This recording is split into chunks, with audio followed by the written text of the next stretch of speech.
My name is Jonathan Newport. I lead the organisation of Team Teach. I've been doing so for the last 4 years, but have over 30 years experience working in education. But I'll talk about that a bit more in a minute. I won't, because I'll start talking and you won't be able to stop me, Louise, sorry. The team behind the scenes are saying, Susie's in, so that's good. We had a problem with one of the links that we sent out, so that's our error. Okay, so Team Teach is from the UK, as I said, and it is a continuum of behaviour management. And it goes all the way from our children who have got those low-level behaviours in classrooms that we need to support and work with, right through to the children who are struggling at the highest level. Do you all have children who are struggling at somewhere on that continuum in schools? Has anybody got any particular challenges that they'd like to share with us that they're currently experiencing with any of the children that you've got? What are you seeing? Are you seeing a change in behaviour since COVID? Lisa, you had, Maha? Comment. Yes, of course, we're facing lots of challenges with kids, especially after COVID. Just being in a face-to-face environment appears that to be very challenging for them.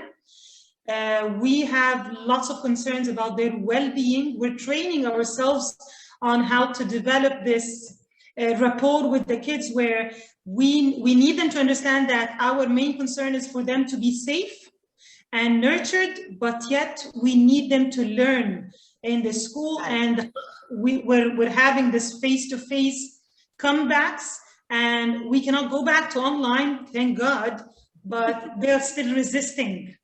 Yeah, somehow.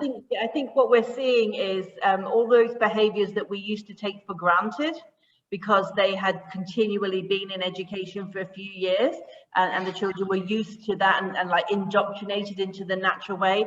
And so whilst the children have lost their skill in paying attention, having focus, sitting still, etc., we've also lost the skill as adults to be able to manage those behaviours. Yeah. And I think it's okay to acknowledge that. I think it's right to acknowledge that.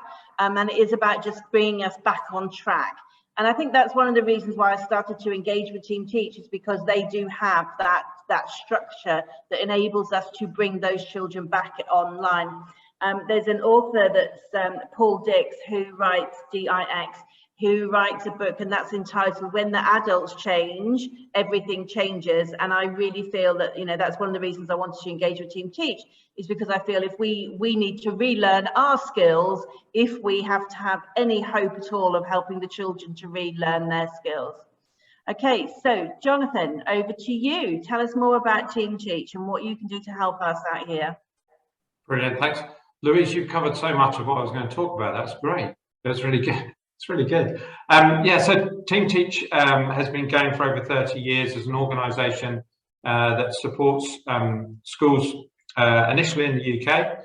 We work, this last year, we've trained over 100,000 staff from, as Louise said, a continuum of training that goes right from understanding behaviour as communication, what's being communicated, having levels of self-reflection. So picking up, Maha, on what you were just saying, that idea of understanding what's being said to us through the behaviour of the children, but actually how we impact on it.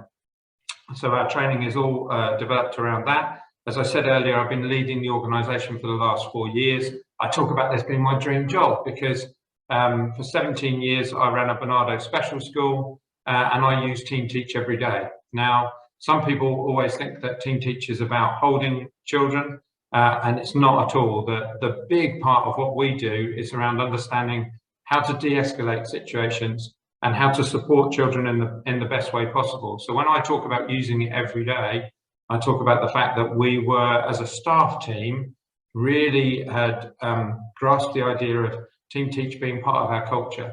So we really thought about being the concept of being puzzle solvers, so that in everything we were doing and seeing with the children and young people we were working with, that we had this idea that we were constantly aware that they were communicating with us through their behaviour.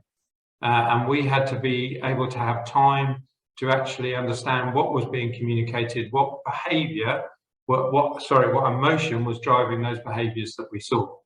And so for us as an organisation, that's what we're really passionate about, is about looking at how we can best support you as a school, your schools, to best support the children and young people that you're working with by getting your staff to think in a slightly different way about how they're engaging with the children. As Louise said, it's really easy, isn't it? Something global, like the pandemic that we've just been through, shifts our thinking, which means that we respond to children in a different way.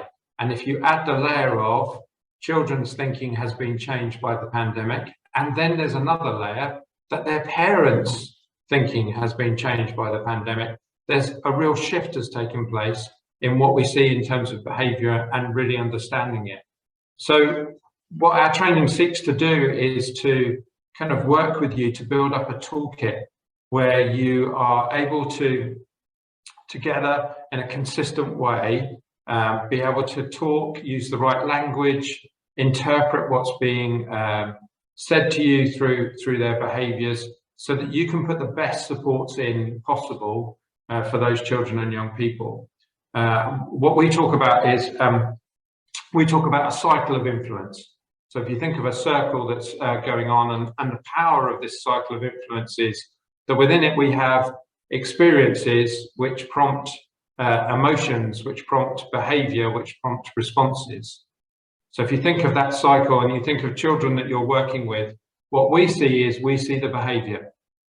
And that behaviour is being driven by an emotion, which is being driven by an experience that they've had, which has been, you know, so impactful for them that it creates that emotional response in them. And we can all think of children and what they might do in the classroom, but it's having that moment to think, actually as adults, we have an enormous opportunity to change that cycle. So if you think that the experience has been negative for the child, that usually means that the behaviours we see will be potentially negative, challenging behaviours, because emotionally they're not feeling supported. So we have a massive opportunity when we get to the point of response to change their experience. And as adults, if we're thinking that way and we're thinking about how we respond to the child, then we can change that cycle. And we're seeing that in front of us all the time, aren't we, with children on a daily basis, that we see these snapshots of behaviour. And it's important to have that moment where we as adults think to ourselves, okay, so what's being said to me here through that behaviour? Not simply to respond in the quickest way possible. I understand, having been teaching for a long time, the pressure of the classroom, but sometimes if we are quick to respond, we don't always respond in the best way. There's an incredible book out at the moment about thinking fast and thinking slow, and they do a little task in there, something about, well, I'll ask you and see who gets this one. So a bat and ball cost £1.10, and the bat costs £1 more than the ball. How much does the ball cost?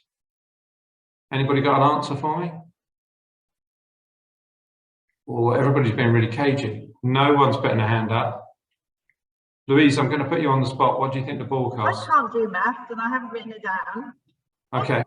Like, you want to say 10p, don't you? But it's 10p, not. yeah. Most people say 10p because. And I know it's not, so that's as far as I got at this time of day. If we think fast, we go to 10p because our brain makes us go there. But if we think slowly and work it through, we understand that the ball actually costs 5p because the bat costs £1.05. So there's that pound difference in there. And it's the same when we're working with children, that because of the pressure of the classroom, because of needing to keep the pace of school, sometimes we think fast. And actually what we need to do when we're responding to children is have that sense of thinking slowly so that we can actually come up with the best responses and the best supports for them. And that is how we are and how we seek to de-escalate situations. And that's hugely important. Louise.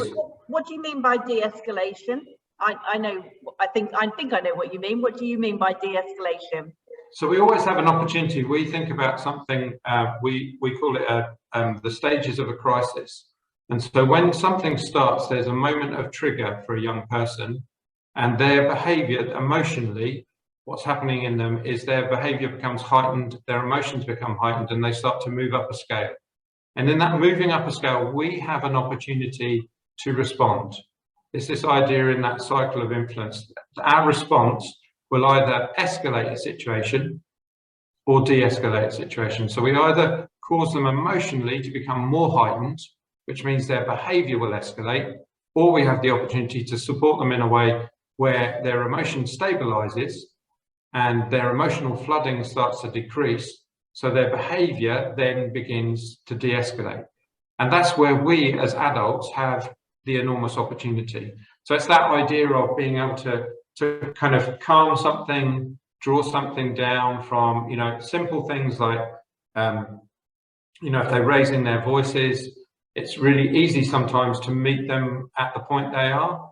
So we meet them with our voice raised to the same level as theirs. And all that will do when a child is emotionally heightened means that they go up. So we end up doing this thing of like going higher and higher, and before we know what we are, everybody in the room is raising their voices with one another. So it's that idea of bringing it down in terms of what we do and our responses. Is that something that we can train, or is that something that's just inherent in people? No, definitely something we can train, and that's part of our toolkit, is to provide that thinking and then provide those simple things that make a massive difference on a daily basis in the classroom. The feedback we get from our training is, and I know this sounds funny, and it's not, this isn't a sales pitch, this is me just saying, I've worked with this for 17 years and it works, and it makes a massive difference to the children you're working with, because they know that you are seeking to do things and support them in a way that's going to benefit them. And it's simple things in a toolkit, simple things like the proximity of where you are in relation to particular children.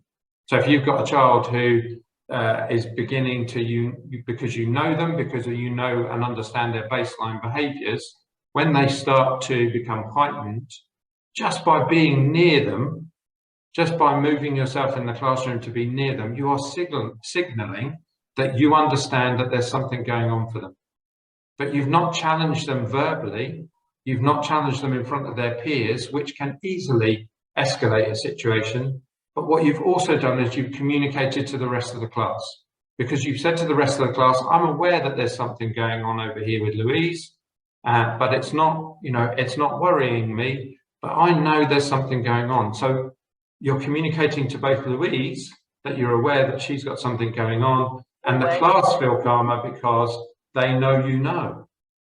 Sorry, Susie has a question, has a hand up.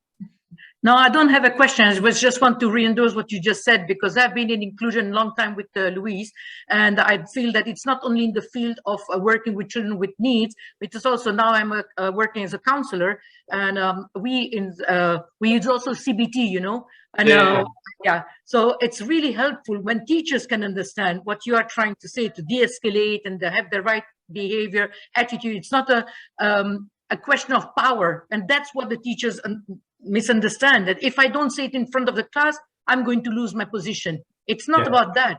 So it's it's actually the opposite. It's actually, and I think some of it's to do with the training that we have for teachers, and that we are, we talk a lot about you need to control your classroom, and actually there's we gain far more respect and understanding from the pupils that we're working with when we work in this way, when we work in a way where we're seeking to understand the behavior that's being displayed in front of us, rather than just going in with this model of power and discipline. We talk about, so a model we used at my school was, we asked ourselves the 4 golden questions. So we were constantly thinking to ourselves in any situation, okay, how do I best respond, is what naturally comes in. So we have a moment, sorry, Louise, that's always you, but Louise has started doing something, a behavior that's not, not in her baseline. I know something's going on. Louise has just thrown something in the classroom. As an adult, not just as a teacher, but as an adult, we feel we need to respond. And we usually respond, see, I'll start wagging my finger straight away, we respond with power and discipline, which usually means we go in and we're kind of not seeking to understand, we're just seeking to control and gain compliance. And actually what we need, if we're actually going to create positive learning environments, is we need to understand. So we used to ask ourselves these 4 questions. So the first question is, Louise has just thrown something, and I ask myself really quickly, how am I feeling?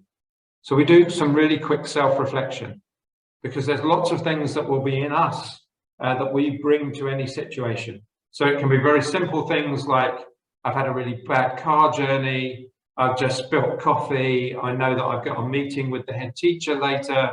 Any of those things are going to emotionally impact on me, let alone the things that might be going on in my everyday life, in family, you know, all those things I carry with me.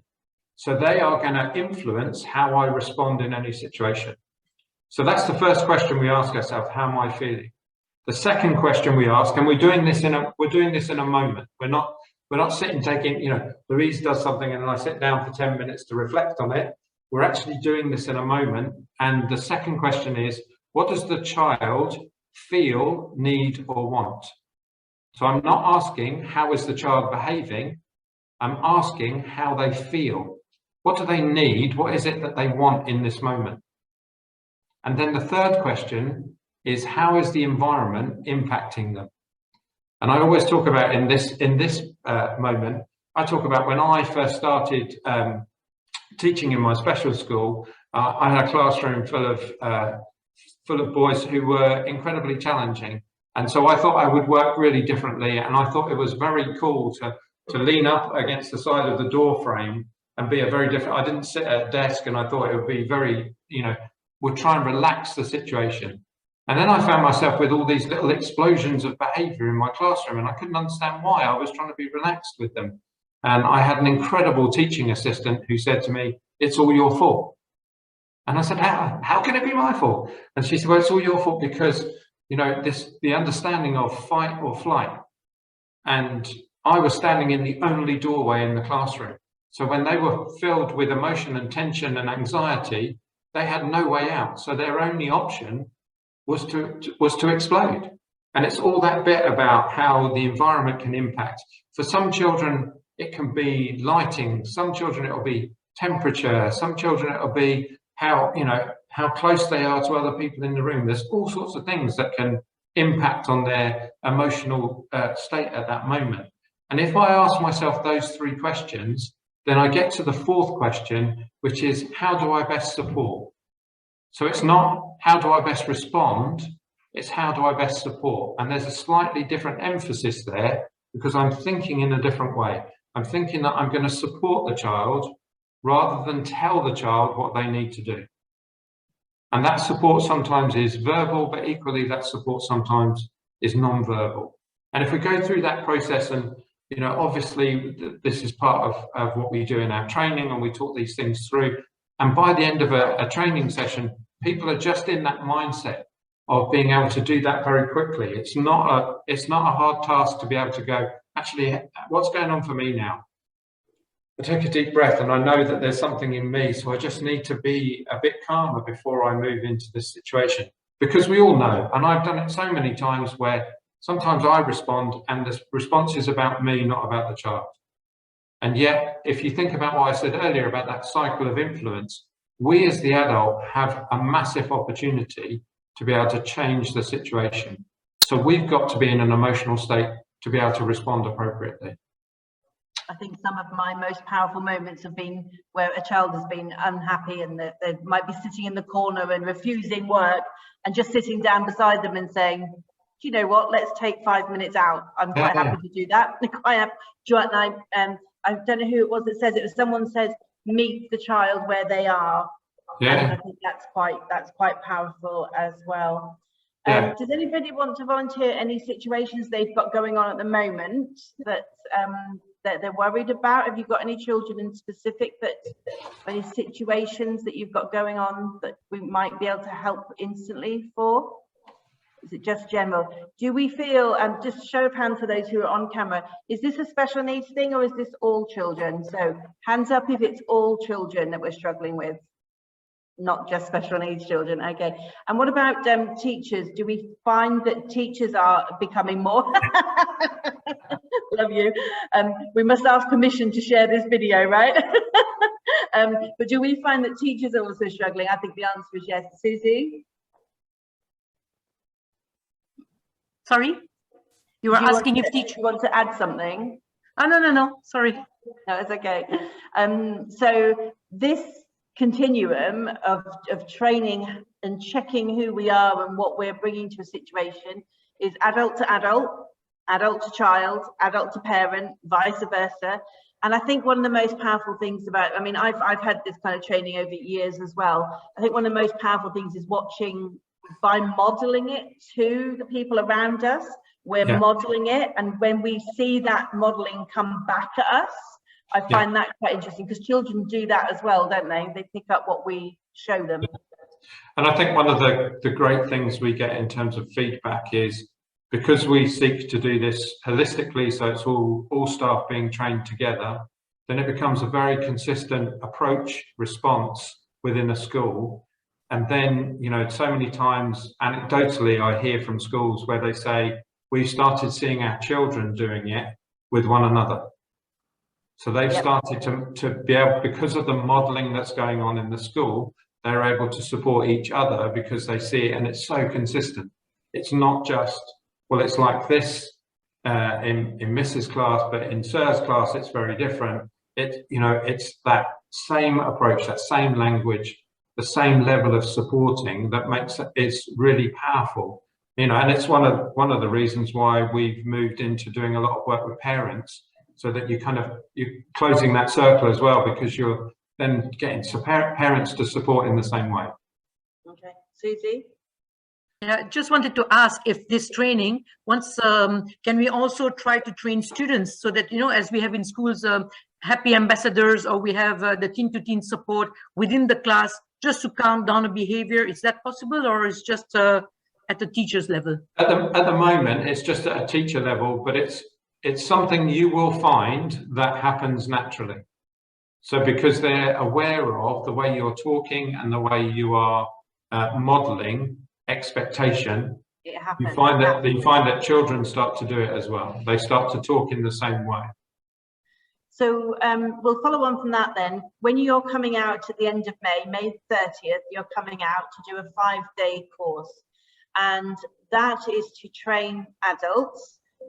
And we're requesting that you, I think the agreement is that in order to train adults, you need 2 people trained to train the adults. So it's impossible for you to bring out your team and for you to teach every adult in the UAE. There isn't capacity for that.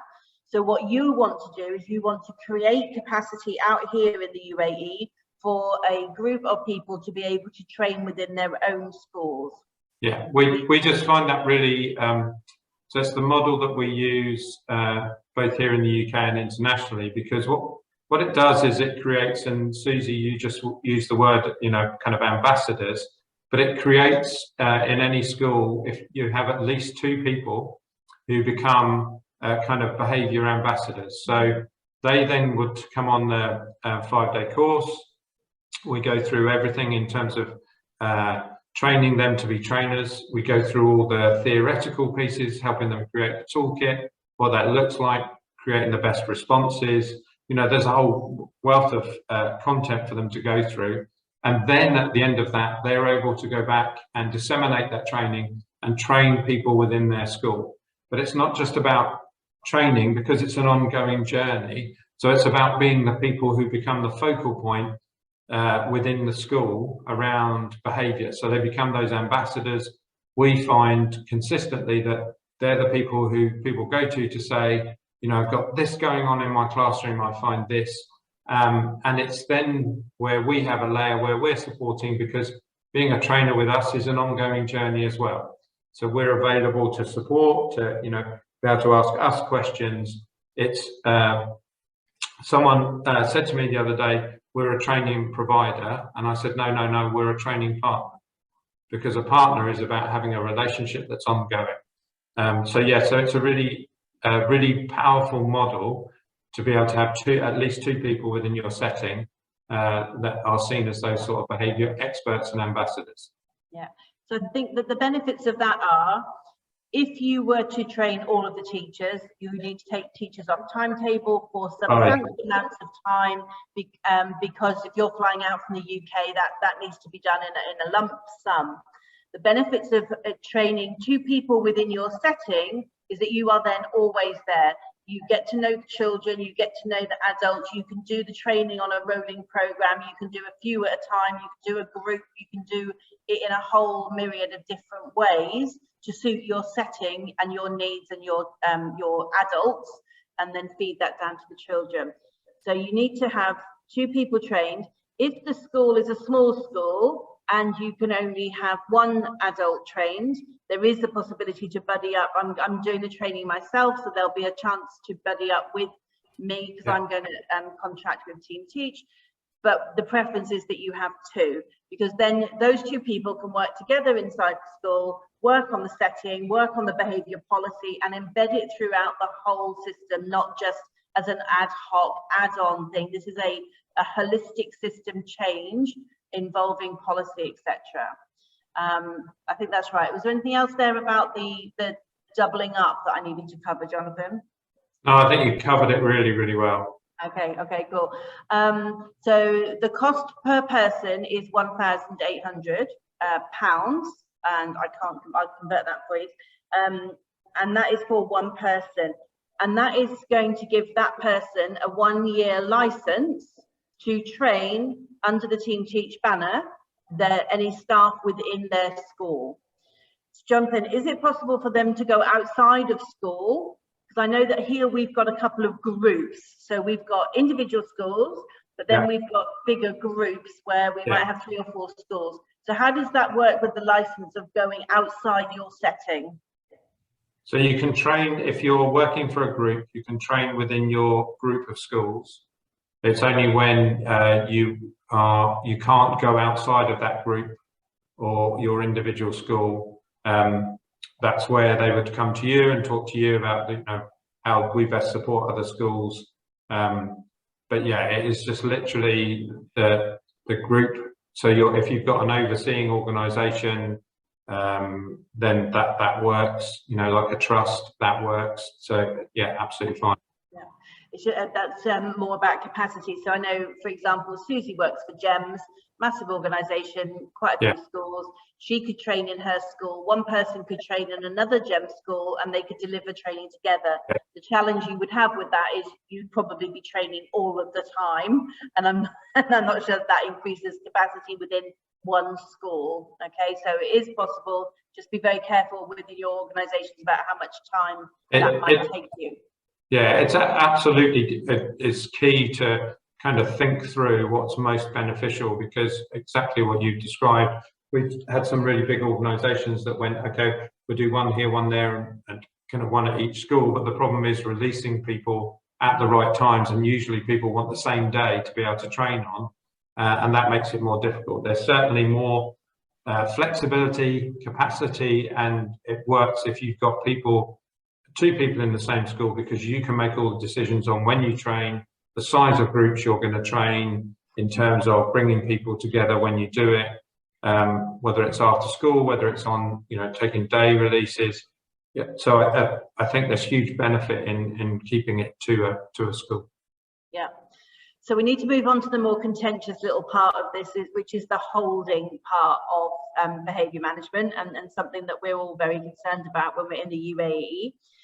There's 2 parts to your training, isn't there? The part 1 and part 2.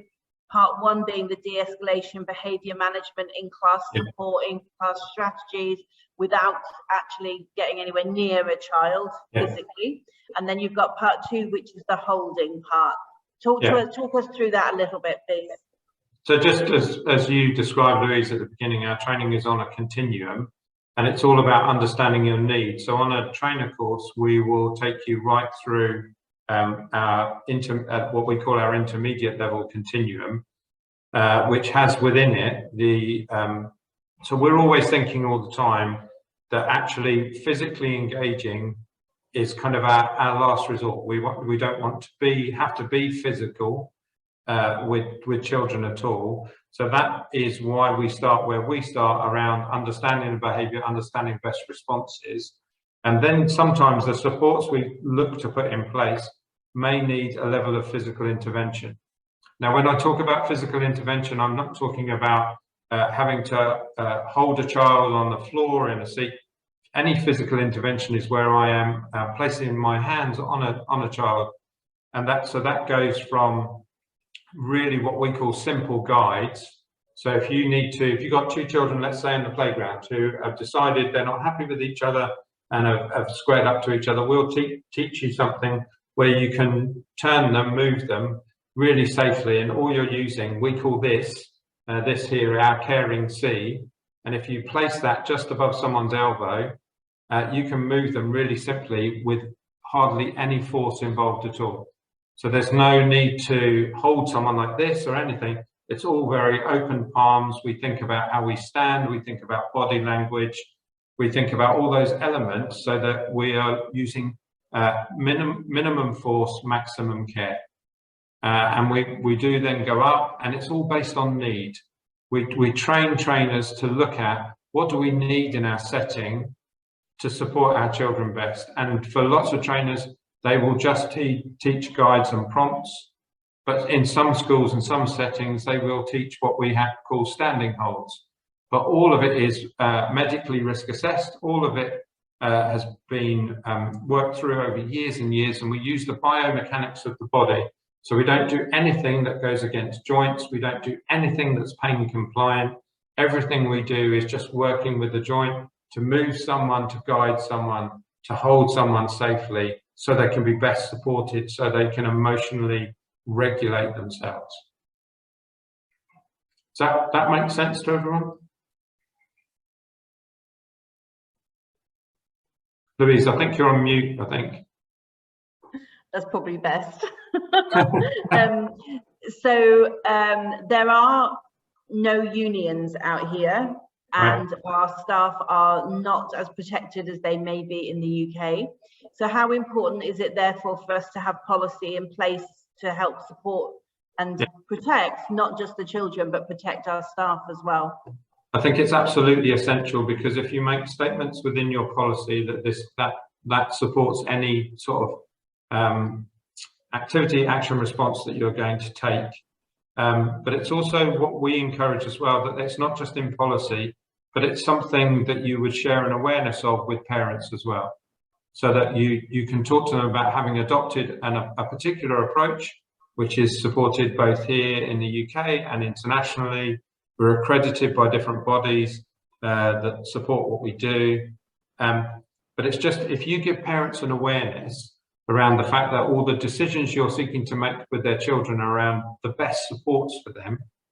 And sometimes if they are, if a child is so dysregulated, they're putting themselves at risk or they're putting others at risk, you're able to say to parents, in that situation, this is what we would do. And you can show them exactly how it is. And when you get to see, it's really difficult talking about it.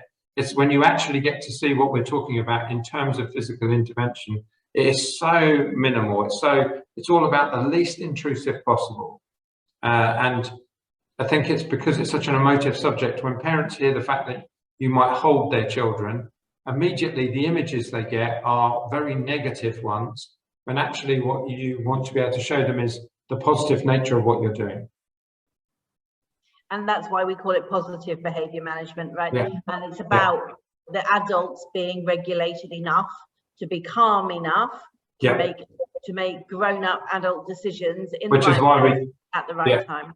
Which is why I reference those 4 golden questions. That's why we start with self, because I have to be in an emotional space to respond in the best way possible. Yeah. And I think one of the things that I know when I was taught many years ago, because I'm really old, that it's okay to walk away as well. I think having been taught that, Louise, you're not in the right place to hold this child because I've just had a bad meeting or something else has gone on, and to be able to swap out with other staff, even in the middle of a hold, being able to swap out. Because like you, I've worked in a PRU in the UK, and I haven't really had to deal with it too much out here, but even in the middle of a hold where I felt myself saying, actually, Louise, you're not now in a, you were in a good place when you started, but you're not in a good place now. Swap out. That professionalism that you bring to situations is huge. And we talk about it, it's a professional strength, not a professional weakness. We talk about the fact that we do what we call, which is help scripts. So we talk about all staff having these help scripts, which is, I'm here to help.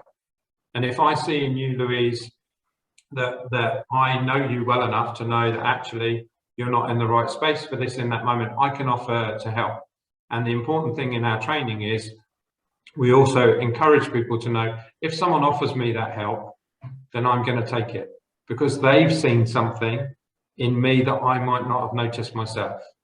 So, you know, because sometimes the instinct is, no, I'm dealing with this and I'm going to see this through. I'm going to win this one. And actually, what we're training is, if someone else can see something, we always take that option. Yeah, I think it's really important. So I think when we're going to, if we are trained ourselves to deliver the training to teachers, yeah. I think it's really important that conversation is had around, do you feel comfortable and safe to train other teachers? Because this is a conversation I've been very, very open with Team Teach and you know, with other companies that I work with, that we're not protected over here in the same way that we would be in the UK. Yeah. So it is absolutely acceptable for Team Teach to come over here and to train us how to hold, but it has to be a personal decision as to whether you hold a child. And it has to be a personal decision as to whether you train other people to hold children appropriately. Okay, so that needs to be it is a very personal thing. No one is a little one over there. Hi, Darren's little girl. It's very important that you're aware of those. And if you come onto the training, then you'll get all of that background and information and support as well. But, and again, when I said about just doing the part one, it's important that we know the whole system, because I have held children. I have had to hold children in this country because they have been at serious danger. That child that's run out in front of a bus, that child who's about to, you know, do something horrible off a table or a chair. There are times when we do have to hold to protect the children. So people say to me, well, I don't want to do that in this country, but our instinct is actually to do it. I would rather know how to do that safely than do that without that safety and without that training. So we are doing it, and we are doing it untrained, and our staff are doing it untrained. So it's actually better to be trained and potentially, I mean, to be honest, most of the time we can de-escalate it because we've had that training to de-escalate. So doing the whole continuum, understanding where it's going to go, knowing when to step up and when to back off is actually the vital part of the training. And if we do have to save that child running out in front of a bus, where do we hold them that's not going to cause damage? And that actually does protect us in the long run. But there does need to be conversation around that within your schools and settings about where does your personal line, professional line, and school line stop and start. Okay. Anything you wanted to add on that, Jonathan? No, I think that was exactly. I was just about to jump in and say exactly what you've just said. It's far better. I'm good at this. It's far better to, you know, having worked with incredibly challenging children and young people for such a long time. It was always the best thing to be trained and have a consistent approach across the school than it was to be making it up in a moment, because that's the reality too often, is people make it up in a moment and we don't mean to cause any harm, we don't mean to do anything that will put the child at risk, but because we don't have any toolkit, we can easily do that. So it's far better all the time, as you said, Louise, in the long run, you know, when you're working this through, to be able to say, actually, I've been trained and I use the approaches that, you know, I've been taught, and have been, you know, because it's all about putting the child at the center and how do I best support them. That is a far better approach to take than just hoping for the best in the moment. So it's worth noting that there was a school that I was working in, and the team were, you know, I worked with a team of about 35 learning assistants and teachers, and they were holding children every day due to meltdowns, autistic children who had quite high needs, and for one reason or another, because they were escaping the room, because they were running around school, they were having to hold every single day. After we completed training, such as this one at Team Teach, we went to 0 holds for a whole 12 months. Yeah. So actually being trained how to hold, and the whole continuum actually meant we didn't need to hold, because we were trained enough to be able to de-escalate, and prevention is always way better than cure. So the training does encompass the whole thing, but I think it is vital to know the whole process in order to know where you are going to stop, and where the children need to be supported. Yeah, I think if you understand everything, then you can make the decisions as professionals around what are the needs in our school, what do we need to focus on and emphasize. And for some schools, it will be that you're teaching without any need to teach anything physical. For other schools, it will be, different things that you need to do. Okay, so preferences for 2 staff is 8,000 dirhams. I did do the calculation on my phone. 8,000 dirhams for 1 member of staff. Preferences to have 2 members. If you're in a group and you want to do that across settings, you can. It is a 5-day course, and it teaches the whole continuum, all of that de-escalation, and it trains you to train in your school. So it's not just, we're not doing that for every single member of staff in the school. So train 2 people up, get them qualified, and then put into place your policy, your procedure, all of that process into your settings to protect all of your children. Not just for special needs children, we're seeing a lot of children who are not special needs, who are struggling with behaviour, and obviously prevention is better than cure. Any questions from the floor? Anybody interested? What about, Louise, if schools are not paying? If you want to pay for yourself, mm-hmm. I'm pretty sure that's an option, is it, Mister? Yeah, I think it's, we would have to have a discussion around it, in terms of if the school wasn't paying, whether they supported you in terms of disseminating this training out in your school.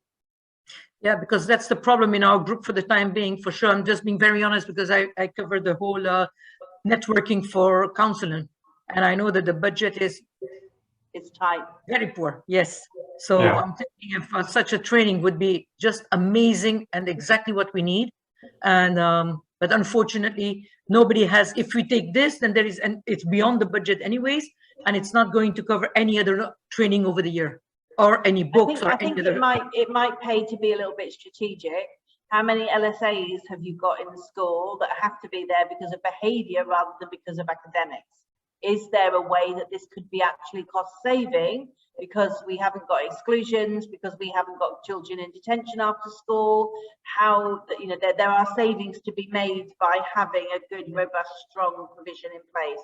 So it might be worth looking at, we've got 20 children who are having an LSA for this need. Can we reduce that cost and burden to families and to schools? Is there a way that we can work around it? It's might take a bit of time to work out, because I've been in your situation. But I think what we were able to reduce staff, because that's probably not very nice for the staff that we had to leave, but we have been able in the past to reduce staff numbers because we haven't needed them, because all the staff are able to de-escalate, and therefore we don't have the behaviour challenges. Okay. Louise, can I just ask, obviously the training course, and then you'd be able to train staff within school. Are there assessments throughout those 5 days, or at the end of the 5 days, to ensure, we're competent enough? Yeah, so we do it in a way where it's linked to presentations. So what we do is, if over a 5-day course, for example, you work together, you work in groups, and then on the Wednesday you do your first presentation. But it's a learning journey. So that first presentation is about, what do we learn in this moment? What do we learn here? Because you're doing 2 things, it's about, well, you're doing 3 things. It's about knowledge, skills, and attitude. So on the trainer course, we're looking for knowledge that you're gaining. We also want to check on your skills, so being able to not just deliver physical techniques, but the skills as a trainer. Are you going to be able to lead your teams with confidence?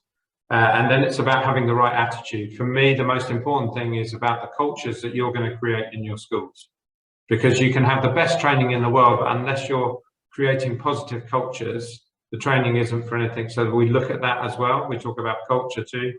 So you have your first one on the Wednesday, and then on the final day, I'm deciding it's Monday to Friday, I don't know why, but on the 5th day, you would have another presentation session, which would be viewed. And again, it's still about learning, but it's how you do that in a way where it's as supportive as possible.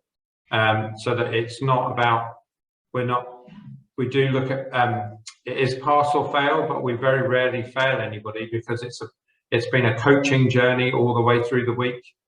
So we very rarely are in a place where we have to say no to anyone. So there is rigor to it in terms of assessment, but it's not in a space where it's not been a supported journey. So it's unlikely you would be failing. Sarah?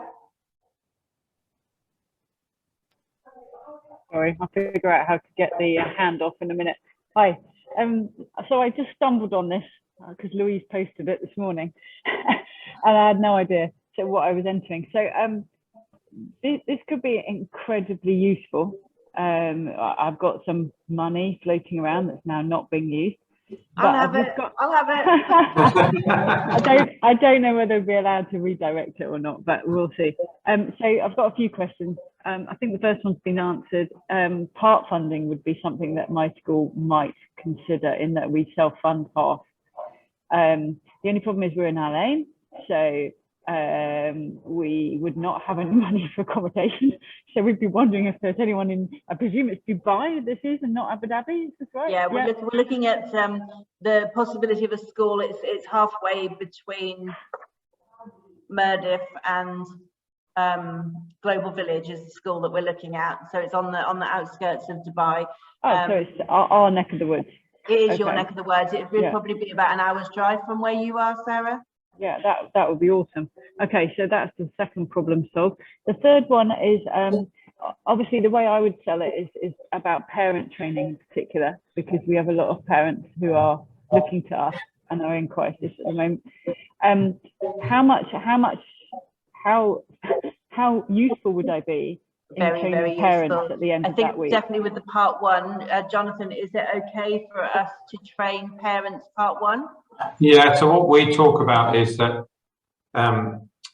we do training for parents, but it's talking through, Sarah, in terms of what you want to give them content-wise, and making sure that it's a supported journey, so that if we're teaching parents anything, that they have the opportunity to come and talk to you as a school, talk about how things are going, because what we don't want to do is to train parents and leave them in the home doing all sorts of things that we're not aware of. We want, again, it's this idea that we try and build up partnerships all the time.